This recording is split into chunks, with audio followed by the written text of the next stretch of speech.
Mes chers collègues, le rapport d'orientation budgétaire qui nous est présenté aujourd'hui appelle plus que jamais à la vigilance et à la responsabilité. Derrière les chiffres, ce sont des choix politiques, des priorités et surtout l'avenir de notre métropole qui se dessine. À la fin de cette année, si l'on intègre aussi la dette à l'EPF, notre dette avoisinera 750 millions d'euros.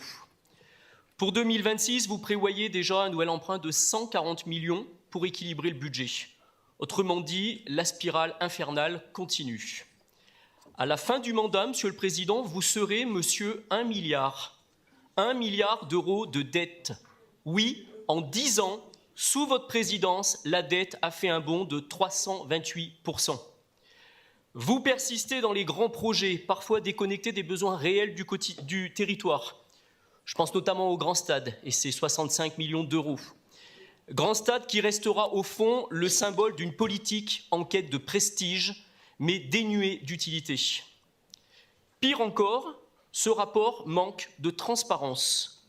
Aucune mention n'est faite sur notre capacité de désendettement. Et pour cause, nous le savons, la question a été posée en commission finances, elle atteindra 14 années et demie en 2026, alors que le seuil d'alerte, je vous le rappelle, est fixé, lui, à 12 ans.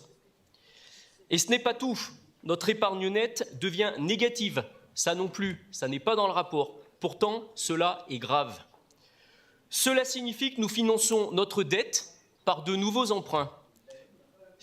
Oui, il l'a dit, mais ça n'est pas écrit dans le rapport. Et quand un rapport se veut exhaustif, bah oui, vous pouvez faire des gestes un peu déplacés, mais quand un rapport doit être précis, il doit faire toute la lumière et ne rien occulter. Donc je le disais, c'est une dérive financière totalement inacceptable de financer notre dette par de nouveaux emprunts. Et je m'adresse ici aux maires.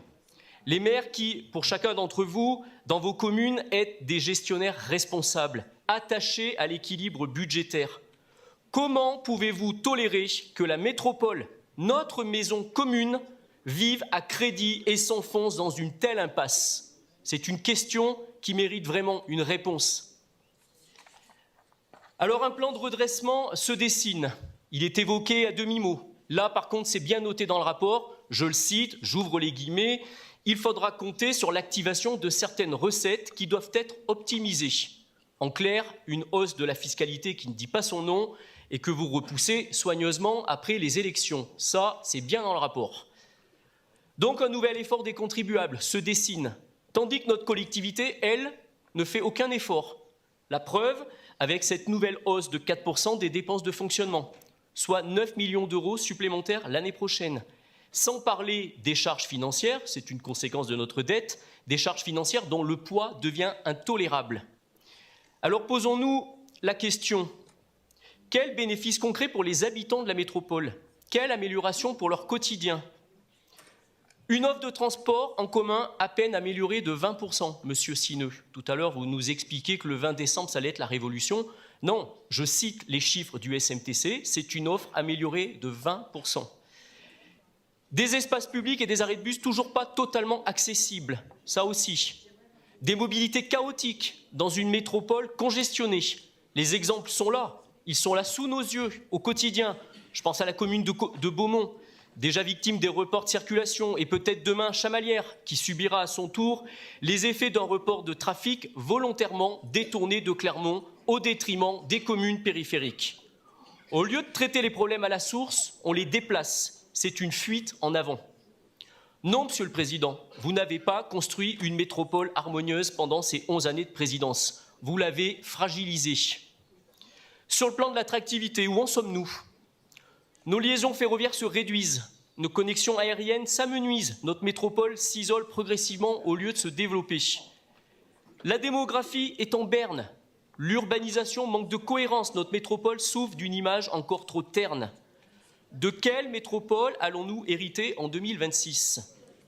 Une métropole endettée, asphyxiée, affaiblie, alors qu'il faudrait penser à l'avenir du tram, aux liaisons ferroviaires, à une véritable montée en puissance des transports publics, au développement économique, à nos emplois, bref, aux générations futures. Sommes-nous donc déjà condamnés à rembourser vos dettes et à payer le prix de cette gestion hasardeuse? Eh bien, je ne le crois pas. Je pense qu'il n'est jamais trop tard pour changer de cap. Il n'est jamais trop tard pour retrouver le sens de la responsabilité, du bon sens, de la transparence, de la proximité et de la connexion avec les besoins des habitants. Nous avons besoin d'une stratégie économique claire et ambitieuse qui repose davantage sur nos filières d'avenir, sur les pôles de recherche et d'innovation pour encourager la création d'entreprises. Nous avons besoin d'un marketing territorial plus affirmé pour attirer de nouveaux habitants, de nouveaux investisseurs. Nous avons surtout besoin d'une meilleure coordination métropolitaine pour réduire la fragmentation entre les communes. Les élections à venir seront l'occasion de changer de paradigme, oui, de relancer notre territoire, de faire le choix d'une autre gestion, d'une gestion rigoureuse mais ambitieuse, le choix d'une métropole au service de ses communes et non l'inverse. C'est à nous de préparer cet avenir, un avenir lucide, responsable et porteur d'espoir pour notre territoire. Je vous remercie.